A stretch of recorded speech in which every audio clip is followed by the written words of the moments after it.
Hey, welcome to Just Shoot It, a podcast about filmmaking, storytelling, and directing. I'm Oren Kaplan. And I'm Matt Enlow. Today we've got Adi Shankar on. He's a producer and director. He's done a ton of great things you've heard of.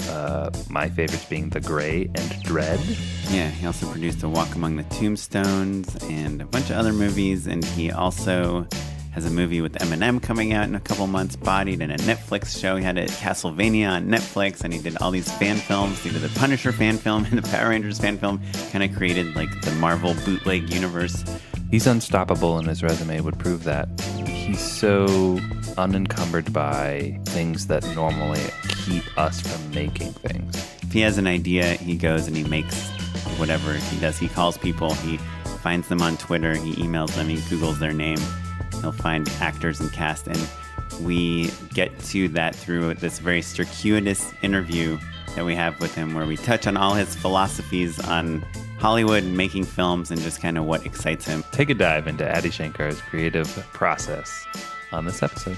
But before we get to Adi, Oren, what have you been working on lately? Well, Matt, I just did this very small thing for... It's a website and app called The Skim. Have you heard of them? Mm-mm. It's like a news app. I guess they have millions of maybe I have, followers and subscribers, and people seem to know about it, which is cool because I hadn't really heard about it before this, but we did The Skim on the behind-the-scenes people at the Oscars. So we interviewed 6 people. We have the talent relations woman. We have the voice of the Oscars. She's the one that says, you know, and this is George Clooney's 5th nomination and 2nd win. Anyway, so it was like just kind of a fun tidbit about the Oscars. But the interesting thing is that we were supposed to, the location that they found for us was they were trying to find the quietest location at the Dolby Theater, which is where the Oscars are and where all these people were prepping. But they wanted a location where we could close the doors and control it while they're setting up for the Oscars. So they found this hallway for us, and it's called the Winner's Walk. It's where when you win an Oscar, you walk down this hallway. If you take the tour, you actually get to go down Winner's Walk. Oh, cool. I've never taken the tour. It's great, actually. I recommend it. The Dolby Theater tour? Mm-hmm. Yeah, I went to a birthday party where the tour was part of the birthday party. So it's this place. It's kind of cool. It's like a curved hallway with some nice natural sunlight coming in from the side.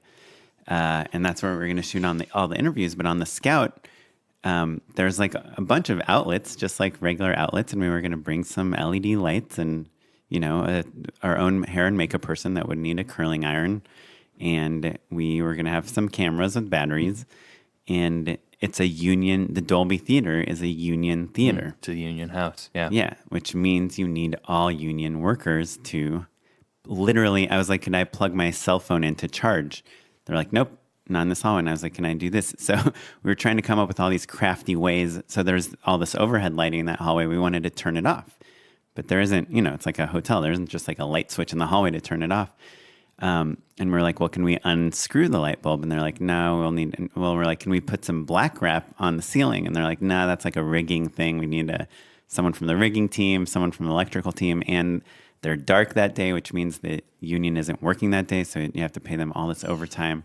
I came up with a way to block lights that requires no rigging, and it was inspired by my daughter. It was her birthday recently, so she got some helium balloons. And the night after we scouted, I realized one of the balloons was like blocking one of our recessed ceiling lights in the living room. And I emailed the DP and the producer, and I said, hey, won't this work to block out all those lights that we don't want to see? And so one of our tools was, we got a few helium balloons at a gift shop. And in fact, it did work, but some security guard made us stop because he was afraid of fires or something, even though it was like LED lights. So I invented my own light blocking tool. I like that very much. The Oren balloon. Yeah. That's really good, actually. Yeah. It would be nice if you could get like a bunch of small, like maybe like cantaloupe-sized ones that were completely opaque, so you kind of like spread them evenly like a net almost, you know? Yeah, that would be cool. Or if you could even somehow attach like a big flat like piece of black wrap to the top of the balloon. Yeah. Like a tin foil type of version of that. Yeah. But the more interesting thing is after literally an hour of scouting and like trying to beg them to let us like, well, can we do this little thing? Can we run to an office? Can we use this? As the DP, Andy, who you know well, shot your show, CVN T5, as him and I were walking out through the Lowe's Hotel, which is adjoining the Dolby Theater, there was this really nice frosted glass area. I was like, ooh, this is a nice light. I'm going to take a selfie here real quick. And Andy was like, yeah, this is really nice. And I was like, hold on, let me take a few pictures of you. And we're like, oh, this is nice too. And they're like, do you want to shoot here instead? And we're like, no, we're not trying to make any trouble, you know? Right. They're like, okay, well, because this is a hotel, it's totally different from the Dolby Theater. It's literally 10 inches from where we were before. Yeah, definitely. So we would need separate permission and separate this and separate that. And I was like, oh, is the hotel a union house? They're like, no. I was like, okay, so would I be able to charge my phone in this outlet? They're like, yeah, we don't see why not. I was like, would I be able to charge our cameras there? And they're like, probably. Would I be able to plug a light in here? Sure.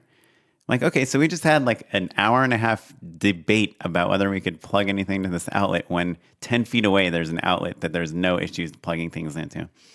And we're not even talking about, you're not going through a door, you're not crossing a threshold. It's just, we're walking through a doorway. you're walking through a doorway.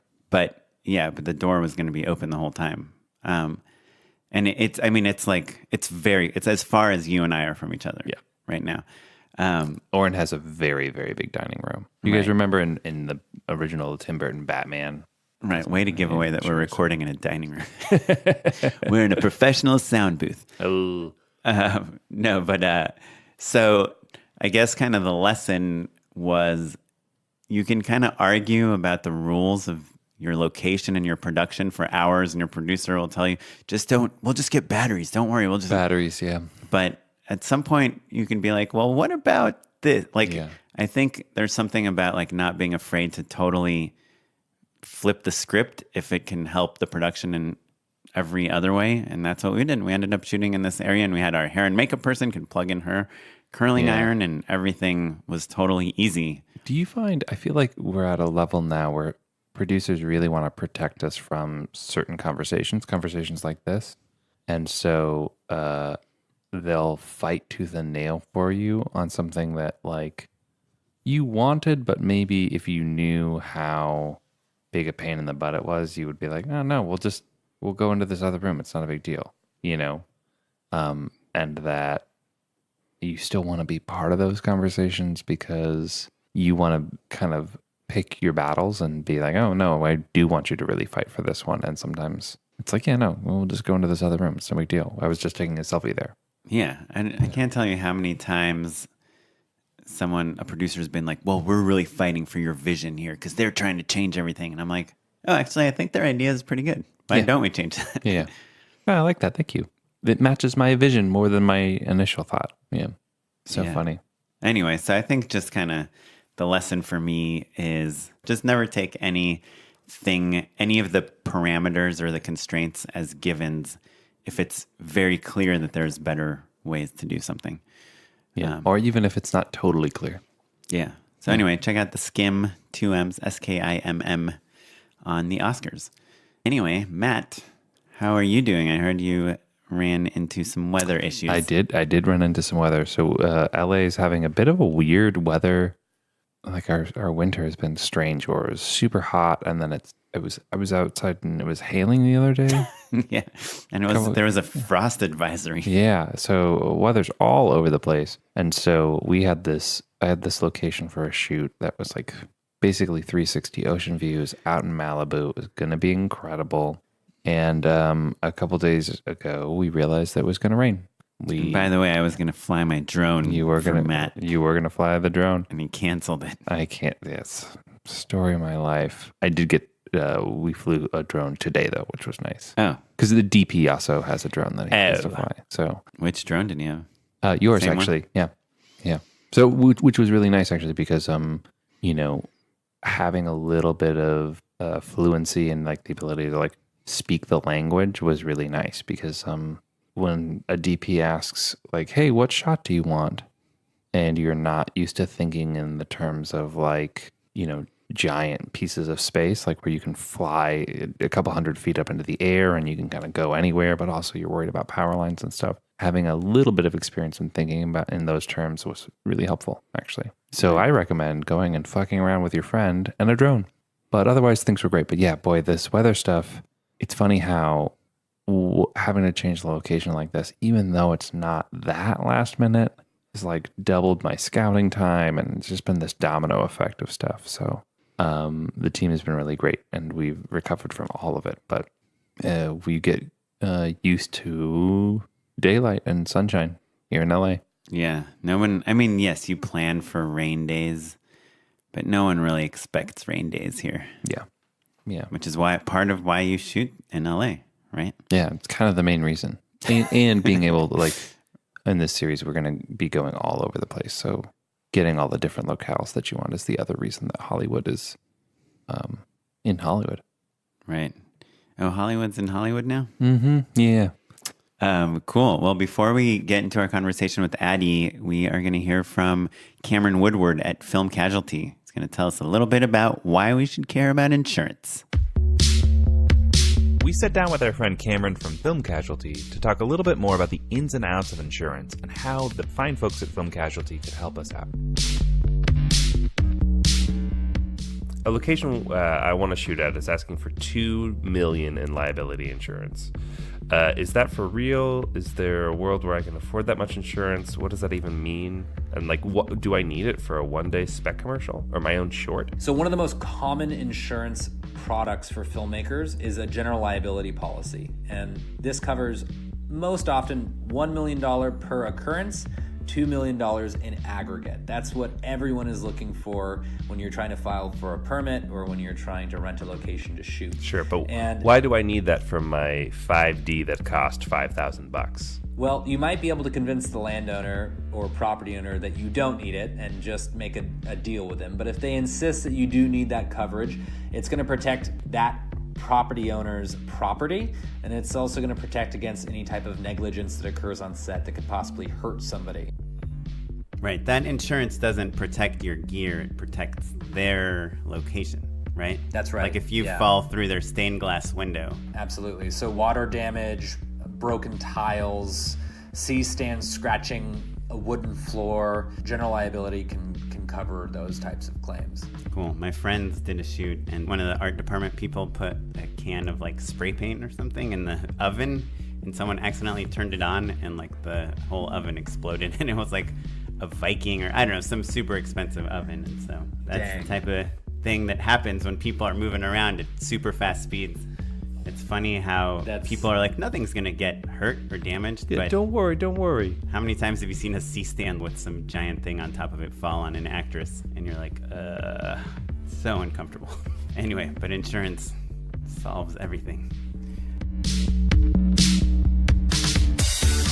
For more information about how to protect your film business, gear, project, and crew, go to filmcasualty.com/justshootIt. That's filmcasualty.com/justshootIt. Insurance for every kind of filmmaker. Hey, thanks, Cameron. Let's jump into our interview with Adi. Okay, so we're here with Adi Shankar.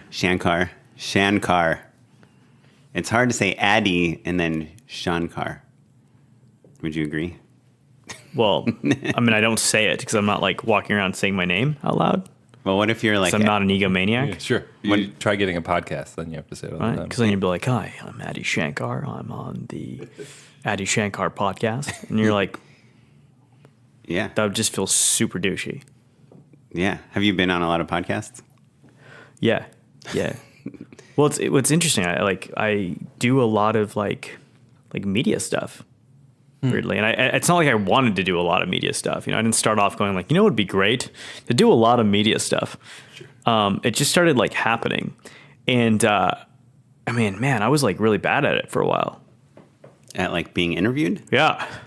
But media is part of like your whole thing, right? Like your whole strategy of like how you get work and how you've made movies and how you've like, you're a little bit of a disruptor. Wouldn't you say?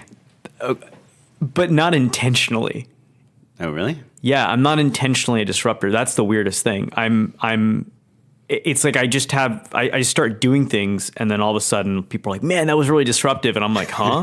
Oh, it was? Oh, okay. I just thought it was a cool thing. Some of the cool things that I know about you is that this is the thing everyone says about you, right? You're the youngest producer to ever have a #1 film at the box office, which was The Gray. No, it's interesting. It's interesting to hear someone else say it. Oh, yeah, you know what I mean? Because like... Yeah. But I know you. Say just like, yeah. Yeah. And the other big thing, right? The other thing worth talking about is everything's worth talking about, but bringing up is you produced the Power Rangers bootleg that kind of galvanized interest in making the feature, basically. That kind of like popularized, you could make a cool, gritty reboot of the Power Rangers. And you also did the Punisher bootleg. Isn't there? I feel like I saw someone mention like the bootleg universe at some point. Yeah, it's the name of the fan films. Yeah.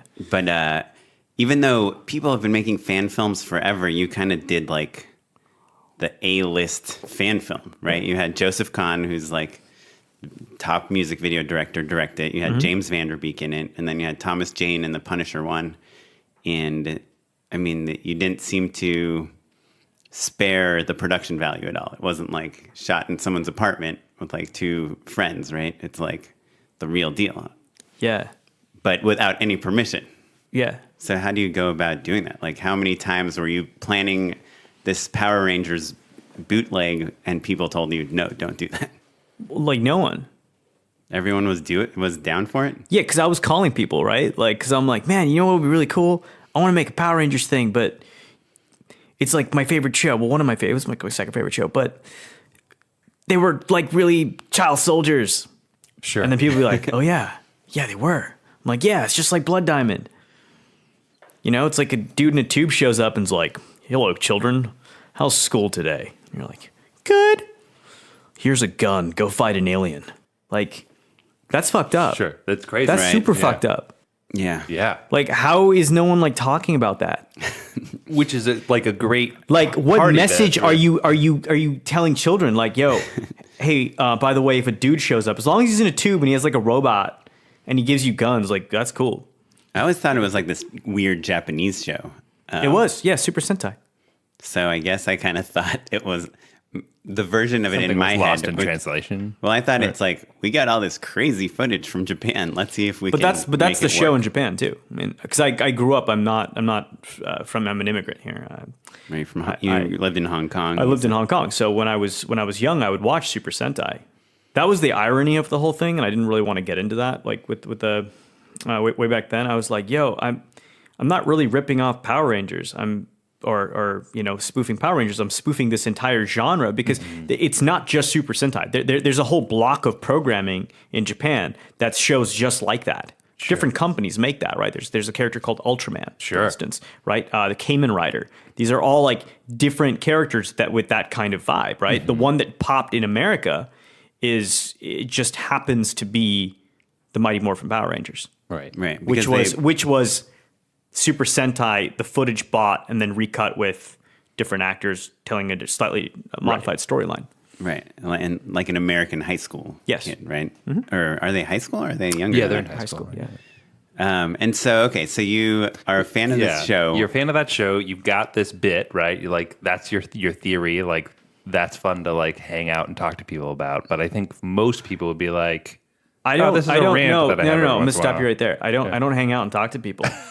sure. Like I don't like have that thing, right? Because I have an idea, and then I start when I talk to people, I'm not like telling them a bit. I'm saying, hey, I want to like make this like right now.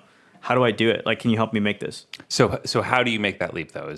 Because you must have other ideas that you don't Constantly, express, yeah. But right? like, no. What happened was then I just got so stressed out. I was like, yeah, I can't make these anymore. Like I have like a bunch of stuff that I want to do, even like right now.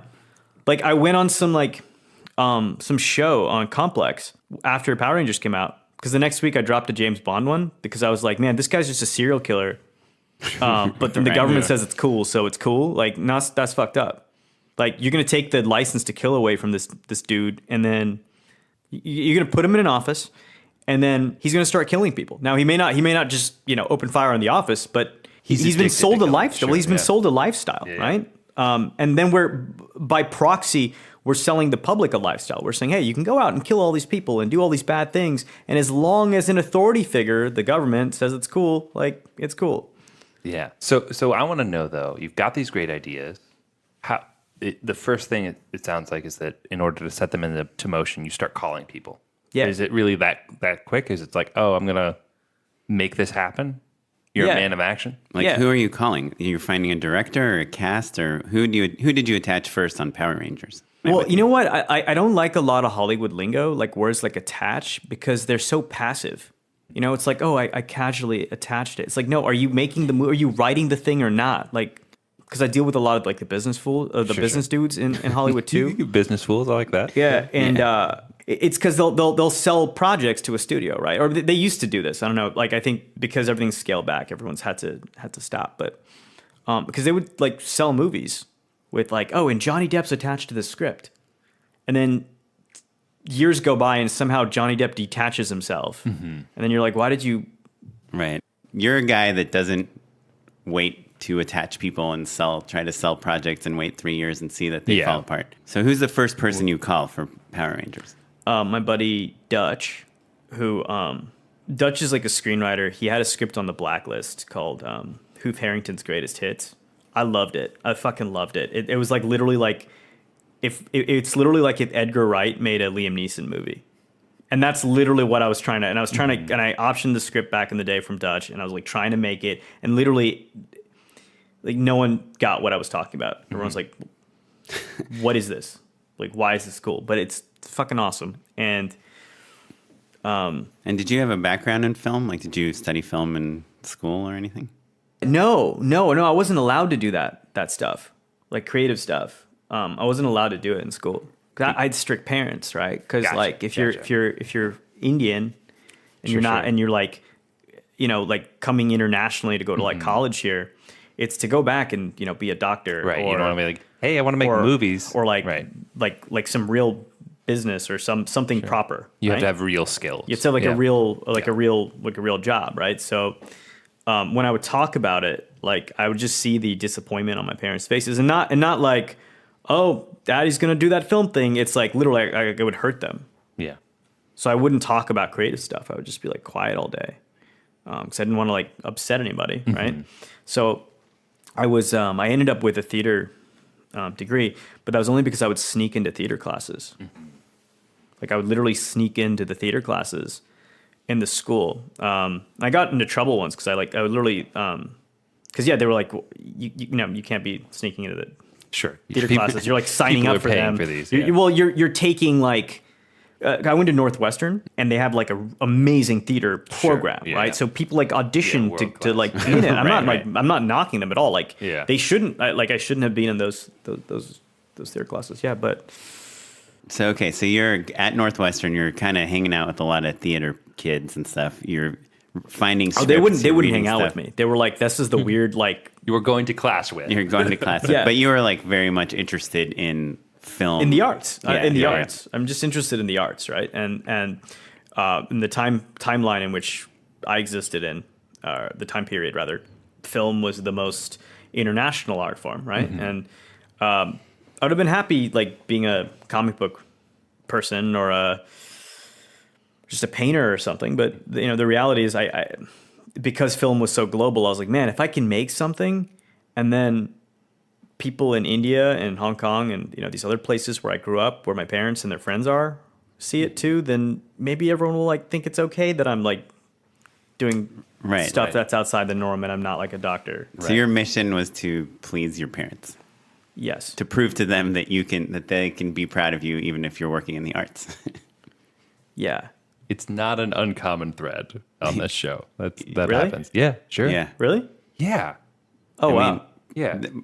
We talk. Seriously? We have like a million different reasons for why we do this show, but like one thing that I always bring up is like, that guy or that girl whose parents are like, don't go into film because there's the odds of you making it are like so There's slim. only one Steven Spielberg. Right. Like listen to this show and we'll tell you about all the non-famous people, everyone that's not Steven Spielberg that's made it in the film industry, like Brad Payton. Like my parents don't know who Brad Payton is, but the guy is directing like gigantic Huge movies. studio films. Yeah. It's like there's a lot of people working here and a lot of people happy and successful. And Brad Payton, like, we had a meeting, like, I think I mentioned, like I think it was like 6-7 years ago. He'd made like 2 studio movies back then. Cats and Dogs 2. He'd done Cats and Dogs, and what did he do after that? Journey.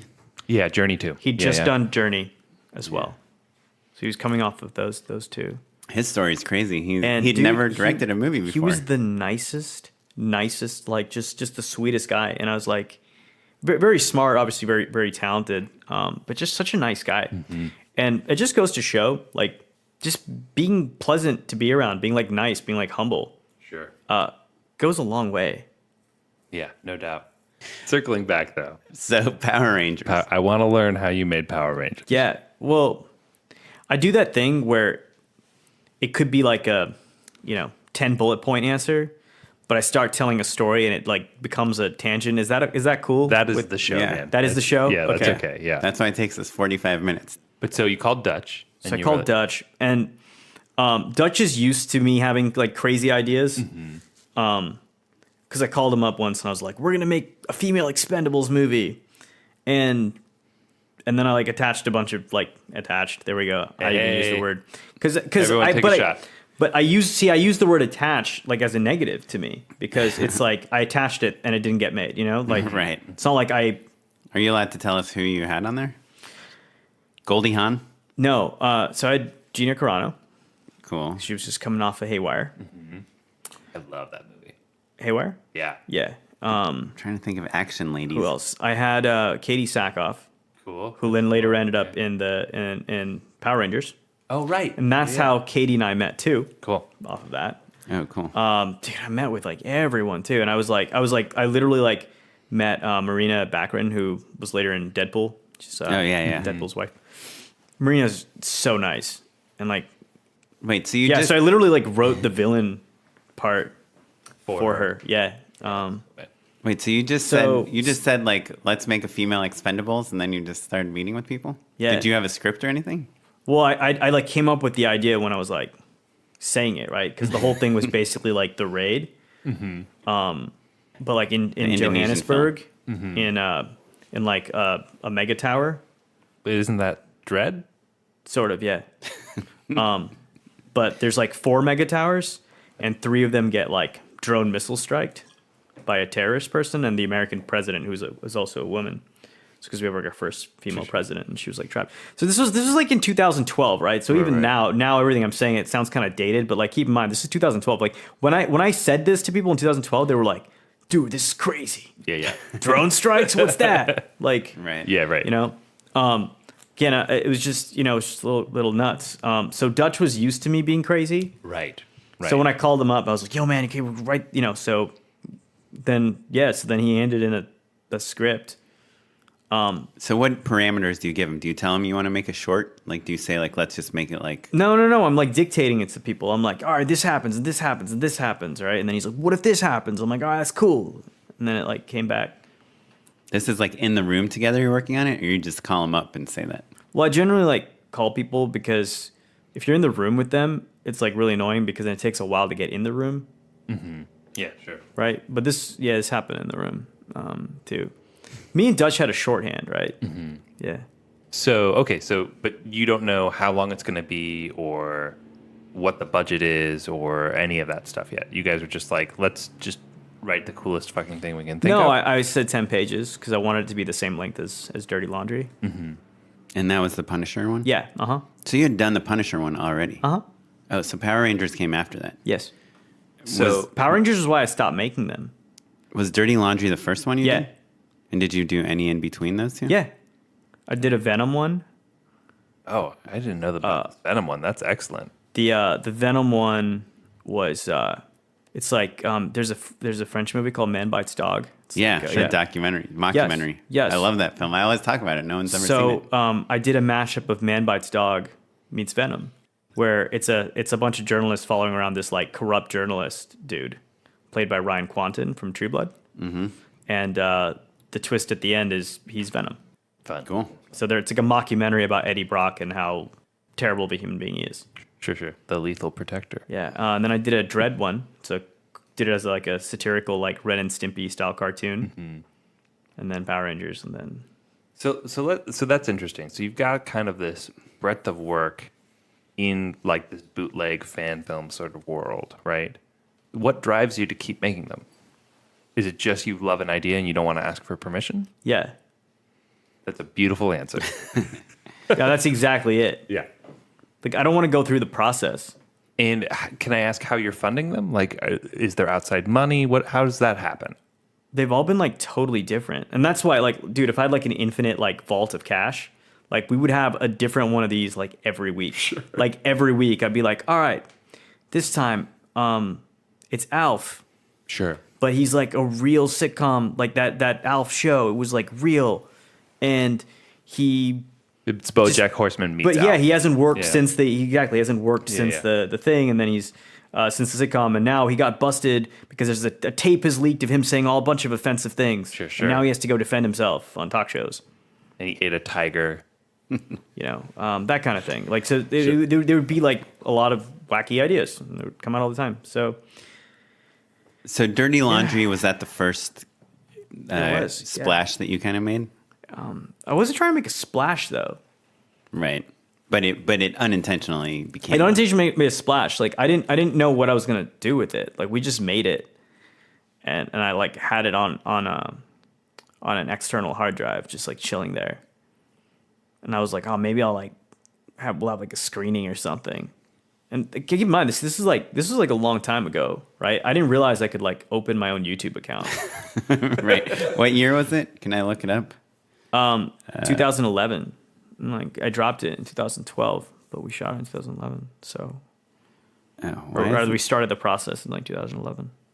So you find Thomas? Like, did you know Thomas Jane? Yeah. Before that? Yes. Had you worked with him or something? No. But you just knew of him and you gave him a call?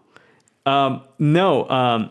His agent at the time just set me up in a meeting with him. Got it. And you were like, this guy seems kind of like the Punisher. Well, no, he played the Punisher. Yeah. He played the Punisher in. Did he get two movies? No, he got one. He dropped out of the second one. So there was Punisher. That's right. Then there's Punisher Warzone, which Alexi Alexander directed, and Ray Stevenson played the Punisher. So yeah. So he had already played the Punisher before you. Oh yeah. Lionsgate made the film. That movie gets a bad rap. It's pretty good. You remember there's a scene where he uses popsicle sticks to trick that guy into thinking that he's getting branded. That's a great gag. Yeah. Okay, so you're like, hey, let's make an unauthorized. That's even crazier. So he was the Punisher, like the authorized. Why Punisher. is that crazier?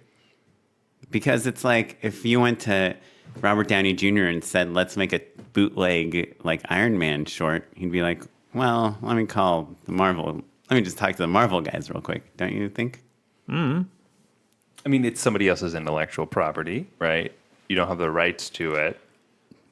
I mean, intellectual property is not like a thing. Sure. It's somebody else's. I'm going to start sounding like some crazy like hippie, so we should probably just not get into this. No, I love it though. But it's not a thing. I love that you don't think it's a thing because obviously, who fucking cares? You made all these awesome things and it's been great, right? So I guess Oren and I are the squares in the room right now. But so it's cool that you're like not worried about it, but you understand how it's like, oh, maybe we have these preconceived notions that are holding us back, right? Like, and I think our viewers, there's plenty of people out here or listeners who love the properties that you've just gone and made a thing of, right? Yeah. So what I'm saying is like, It's a language, right? I look at it as a language. It's like a shared language, right? sure, Like with the Power Rangers thing specifically, this is how I saw the show as a kid. I wanted to be about. I saw this show this way as a kid. the stakes were that high, so you translate it to an adult audience, Right. Yeah. So when I translated to an adult audience, I didn't translate it to an adult audience. I made something for other people who were watching the show just like me. That was the people who watched the short, right? So that's why I'm saying intellectual property is not a real thing because these are because if they're so connected with like part of the social fabric, especially in a time period, like it becomes hard to talk about it then without infringing on someone's intellectual property. It'd be like if the Bible was owned by Disney, Sure. and then we couldn't talk about Jesus without getting sued. Well, it's like, okay, well, now I've like lost some words in the English dictionary right, and because so like Disney owns them. so you decided to go for it, right? You made these things. I didn't decide to. I don't know. It's like I was just like doing it, you know. If that, Sure, if that makes sense. Like there was I a wasn't. period where you weren't doing it, right? Pardon? There was a period where you weren't doing it, and then you know what I mean. I guess what I'm There's trying a to threshold between you being in college and not making your own things, and then you making your own things, right? No, it's like I literally just got off the plane and I was just like, trying to make stuff like all day, every day. Like there wasn't a sitting around like thinking, strategizing period. It was just I was like doing it. The thinking, strategizing period came over the last like year. Like over the last year, I'm finally like snapping out of it and going like, wow, what was I doing? Like my 20s was fucking insane. Sure. Like, oh my God. So what are you strategizing about now then? So you've made all these Well, movies. What have you learned? I kind of like wanted to like reflect on my life and be like, how did I get here? What like how did these events happen? Sure. Well, you should listen to the podcast episode. Pardon? You should listen to this episode, and you'll get all that answer. You're like, Get the "Oh, yeah." clarity. It's just kind of like a therapy session. Thank you. Wait, so I guess what I'm curious, and I think our audience would really care about, is how you chose directors for these various things. I know now you're directing a new show, and I know you're obviously, it sounds like you're very involved creatively in every project, but how do you find that person that you trust to work with? That's a great question. I mean, a lot of it just also comes down to access, right? So who directed Dirty Laundry? Phil Joannou. I knew his brother-in-law, Scott Frank, who's a screenwriter. Sure. And also director. And Tom also knew Phil. And then you're just like, you told him kind of what. We just kind of got in a room together. You know what it felt like? Here's the difference. I'm kind of like putting two and two together right now, right here. When you make like a normal movie, there's a lot of like things like, oh, you go and attach talent. We'll send contracts between the lawyers who will take 6 months to do anything. We made an offer to this person. He hasn't read this. There's all these like weird formalities. Right. And then when I was making these bootlegs, it felt like just friends getting together and making the thing. You know, Tom's like, hey, you know, I like this guy, Phil. Yeah, me and Phil go way back. I'm like, oh, I know Phil. He's Scott's brother-in-law. Yeah.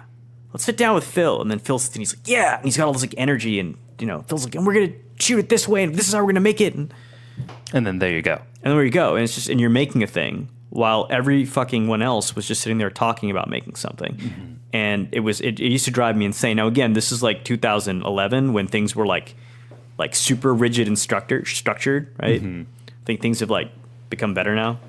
But so if like our listeners wanted to do the same thing, I mean, I imagine that a lot of people that listen to this show are like, damn, that's like my dream. Like what this guy did is like find awesome actors, find awesome writers, directors and everything, team up, go make this awesome stuff and just keep making it and making, you know, getting like people excited about your work. Like what, like, you know, I mean, I think probably a big barrier to a lot of people is like financing all this stuff and also kind of having access to those actors and directors like, and stuff. Hold up.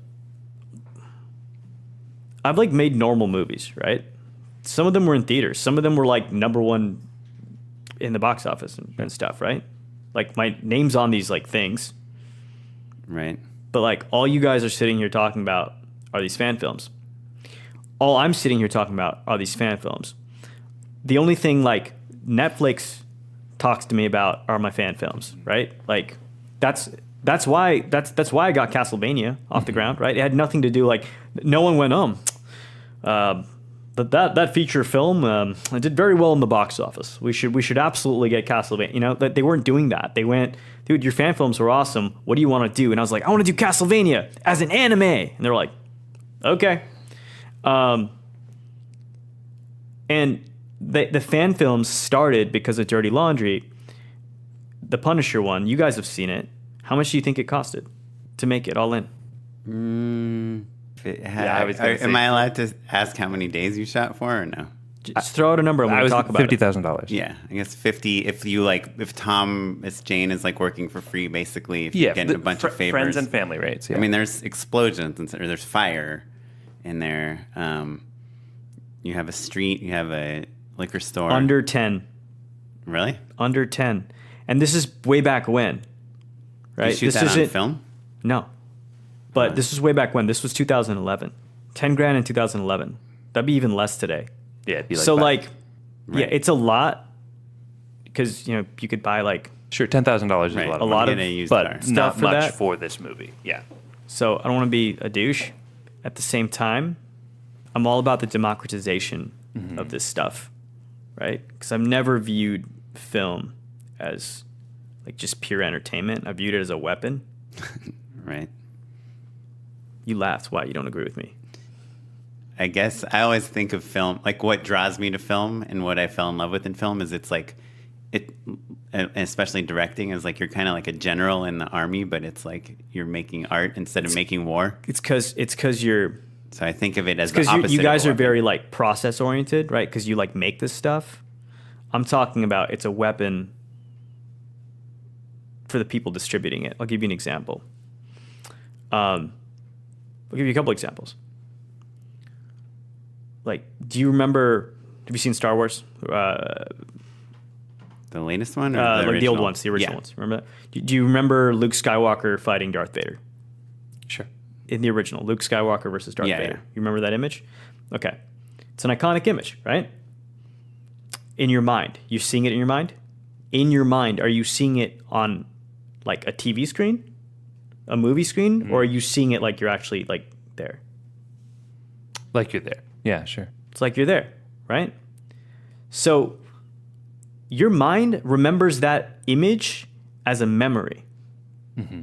Your body is processing that like it's a memory. These are fake memories, these iconic images, these are fake memories that are being incepted into you. It's a weapon.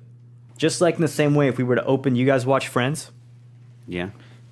If we were to open the door right now and David Schwimmer were to walk in and sit down, your body would react to him like an old friend, like someone you've known your whole life.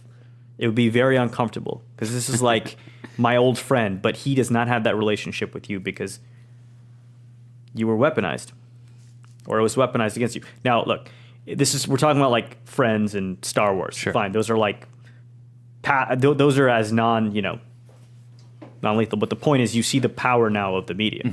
This is a weapon and it can be used.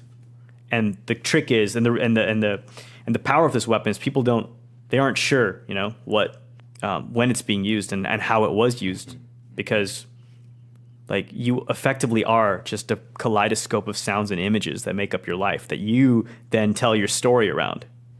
Now, if some of those images are being provided to you by a third party, it's kind of interesting. Yeah, that's wild, man. Yeah, for sure. I guess Is that really crazy? No, I mean, I agree with everything you're saying. I guess I think of a weapon as something that destroys things. That's why that's the only thing. But like you think it's like something that you're using it. The word is something that like gets people. Yeah, there's a difference between You're like powerful Inception, and yeah. damaging, right? In either scenario, I think that's like real fascinating what you're saying. Like you had these big Hollywood movies that did really well, but people want to talk to you about the fan films, and I think it's because It's like I didn't have to do the movies. right. I could have just made more. In fact, I should have just made more fan films. Do you think that that's totally true? Like, because I could imagine a scenario where people are excited because of the fan film, but then they're put at ease that like you know what you're doing and you can do it on a certain scale and with a certain budget because of the traditional quote unquote mainstream movies. I think that's a good sales pitch. I'm going to use that shit. Great, you just You said. take it, yeah.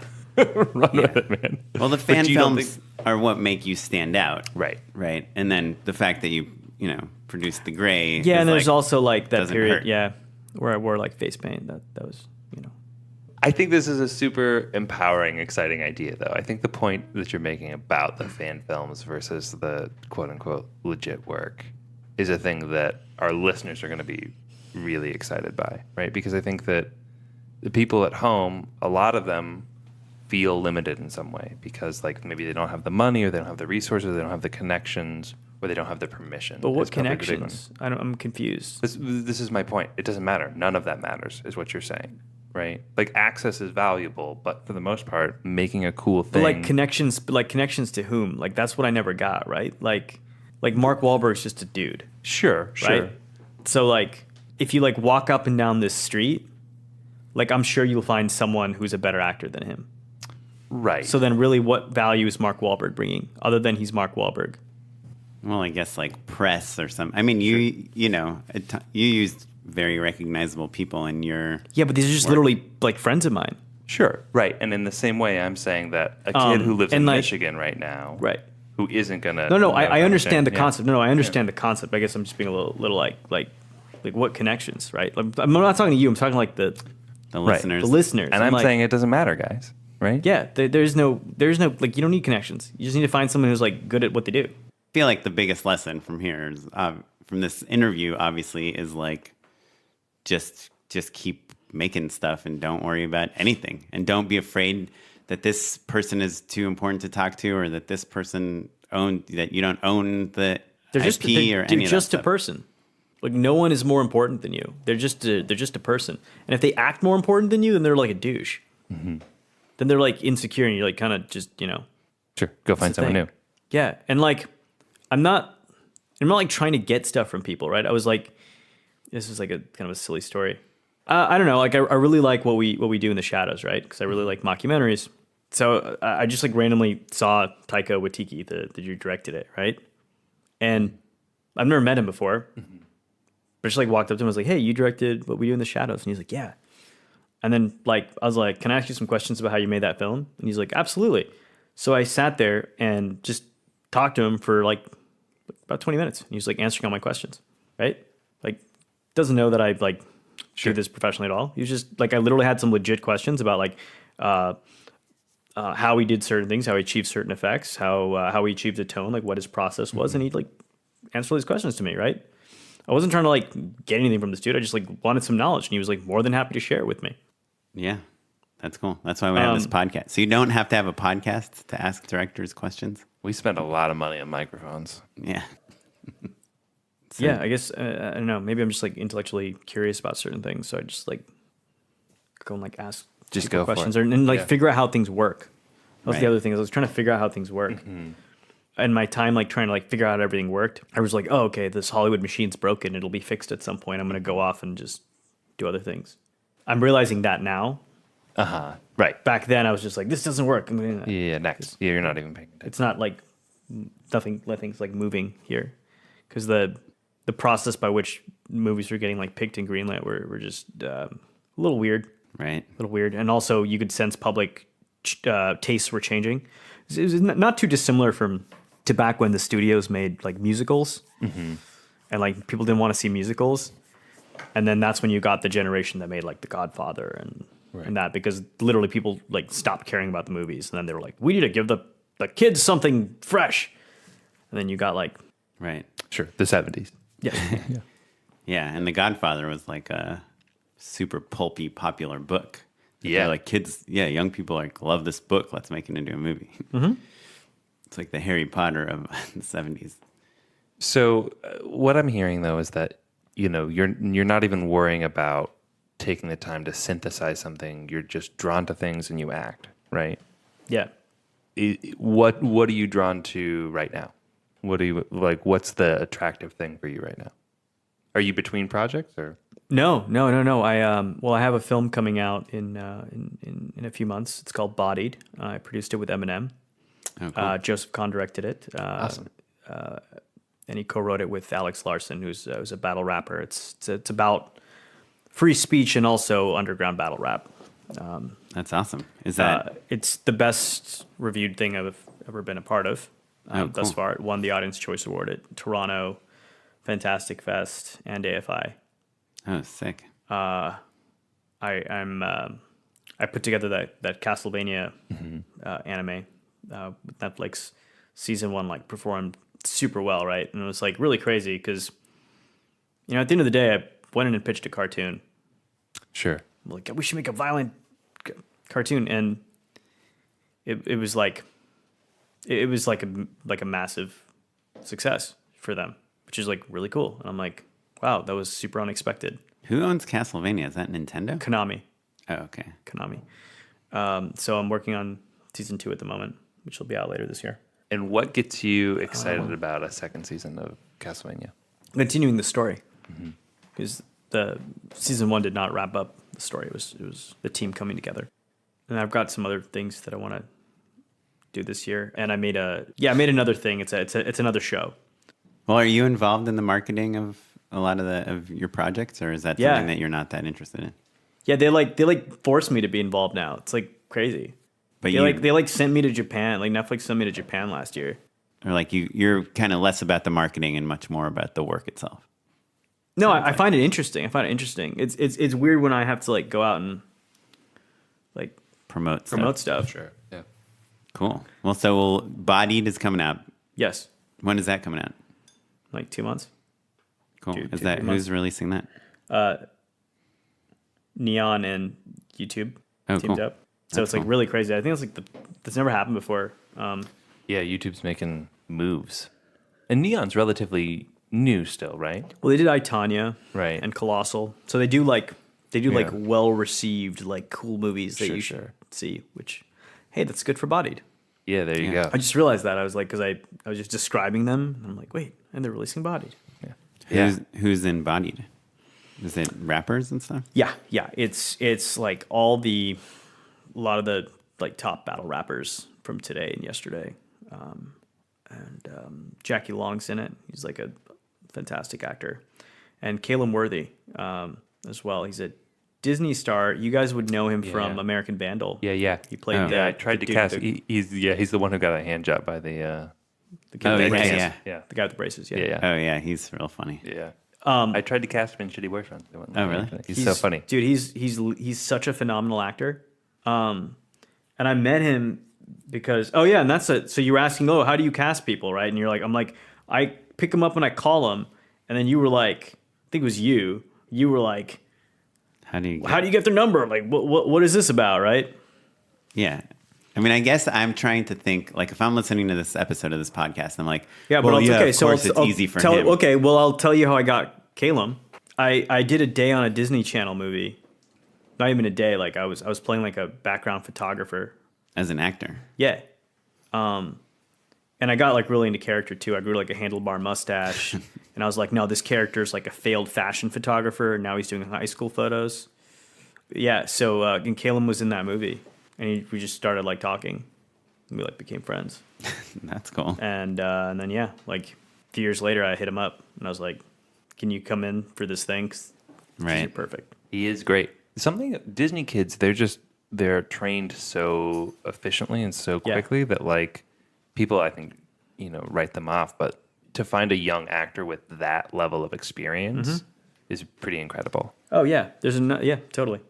Well, we should probably wrap things up. So we're gonna do our unpaid endorsement segment. Unpaid endorsements. So Adi, you want to go first? Yeah. I endorse the Pokemon cartoons. Oh, cool. Yeah. The original ones. The original ones, they're awesome. Yeah, they are pretty awesome. Where can you watch them? They're all on Netflix. Oh, really? Yeah. Oh, cool. I used to play the video game, like the Super Nintendo or Nintendo 64 one. Well, the Game Boy was the big, kind of that first wave. Oh, yeah, big yeah. deal. And there was Pokemon Snap. I remember being a big deal.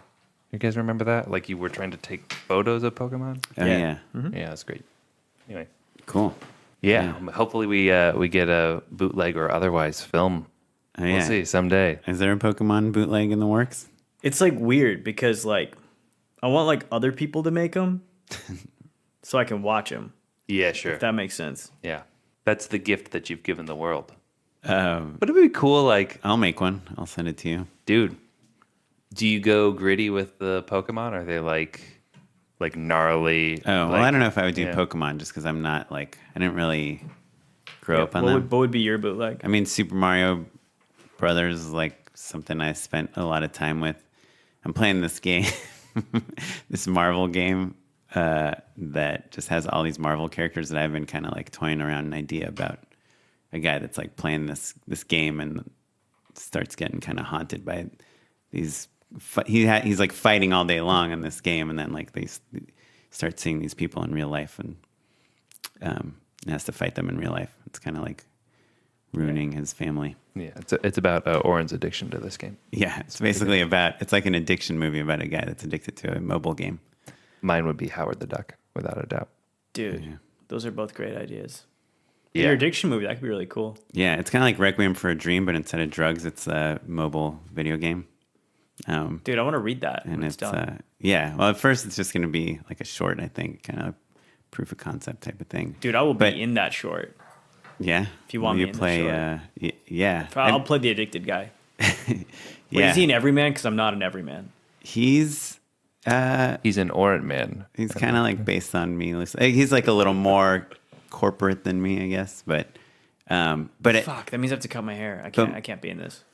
put a wig on you. My problem is always like I was like so afraid to use these like Marvel characters, but I feel like after talking to you, I shouldn't worry about it. I was like, do I need to invent all my own heroes? Because part of the fun of it is that there's all these like characters you know, and like every time we go to see a movie, we go to see Black Panther. Like I know who Killmonger is, not from the comic because he's in my game. And every time a new movie comes out, like they add the characters into the game. So anyway. That's awesome. So my endorsement it's a re-endorsement of Matt's endorsement, which was this book from Jenna Fischer called The Actor's Survival Guide. I think it's called that. And I was reading the back jacket of it this morning, and it has all these reviews from these other actors, John Hamm and Juliana Margulies. And I felt like their endorsements of the book were really weak. Like John Hamm's like, every new actor should read this book. And Juliana Margulies is like, there's information in here that's really insightful. And I'm like, dude, why isn't anyone writing that? Dude, they're speaking old people. Yeah, why That's isn't how old people speak because there's something about text messaging that's changed the rhythm by which young people speak. So to us that sounds very tame and mute because like they used to because now the only thing that gets you is like, this is the greatest fucking book ever. Oh my god, you have to, because there's so much like that would have been a ringing endorsement. Right. Yeah. But the book just came out, and it sounds like you could write that review without having read the book. But Yeah, maybe that's part of But it. I think the book is so funny. Like I read the Disaster Artist, which was recommended by someone else on the podcast, and that book is so funny. Like I've told this on the podcast a million times, but like my wife was sleeping in bed next to me, and I would have to like read like depressing news to stop laughing because I was like laughing so hard from this book. And I mean, like this book isn't that funny, but it's real funny. She has this whole chapter about headshots, and she like has all these pictures of her headshots and how bad they are. And she talks about the evolution of how she got to the headshot that like got her the office. And it seems so obvious, but there's something kind of like pretty genius about her coming to understand who she was, and like just owning it in a way where other people would own it, Yeah. Like she had a manager that was like, oh, you got to go with this photographer. He did like Angelina Jolie. And she shows the headshot from that guy. And it's like all this crazy eyeshadow. And she's like crazy, like sexy vixen. And she's like, I love this photo. But that wasn't me, Right. So interesting. I have a question for you guys. yeah. So basically, and the brilliance of that is basically she's saying, look, we all fit into an archetype. We fit into a character profile. Lean into it, not away from it. Yeah. Well, she says that, and then she kind of goes into it a little bit where she's like, try to think of 5 adjectives. Like, don't ask yourself, but ask your friends or even strangers 5 adjectives that when they look at you, they would just describe you in that way. So for herself, it was like vulnerable, like nice, cute, open, soft, or something along those lines. And so she told her headshot photographer, she's like, this is what I want this photo to show. That I am this and this and this. Not that I'm sexy or not that I'm like wearing cute overalls or not that I'm like stylish. Just I want people to see I'm open, vulnerable, and Oh wow, that's awesome. and she has this whole list of like 100 adjectives. Essence, I think, is a helpful thing for an actor, especially early on when they're just kind of trying to like. 100%. But I think all people. Yeah, Just interesting. all people, because it's good to know the assumptions people are going to make about you going Yeah. in, and not really look at yourself as like, look at yourself as a character in a film. Like you walk on screen. What is it? What like you don't even talk. What is it saying? Right. What is that vibe? What Right. is the message you're sending? Because then you have to like calibrate that, right? To accentuate. Right. And that's what she said. Like originally she's like, I'm an actor. I could do anything. Because when she went to theater school, she's like, they purposely cast you opposite of a role that you'd be so that you'd learn range and can be like the super badass and then the super meek person, Yeah. The problem I had was, and again, things are so great now. This is why I can like say this out loud and everyone's like, yeah, I kind of get it. Like people couldn't look past the fact that I was Indian.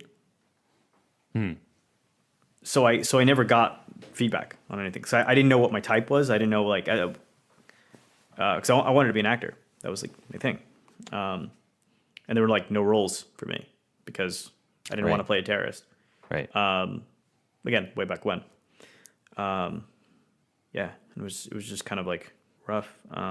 Which is why I'm so like pro democracy of content, because things were rough. Not just for me as an indie, but pretty much anyone, right? Like very few movies told from a woman's point of view. Like very few stories told from like pretty much any minority's point of view, right? There was kind of like one way of being that was like zapped down into you, and everyone felt bad about themselves because they weren't part of that way of being.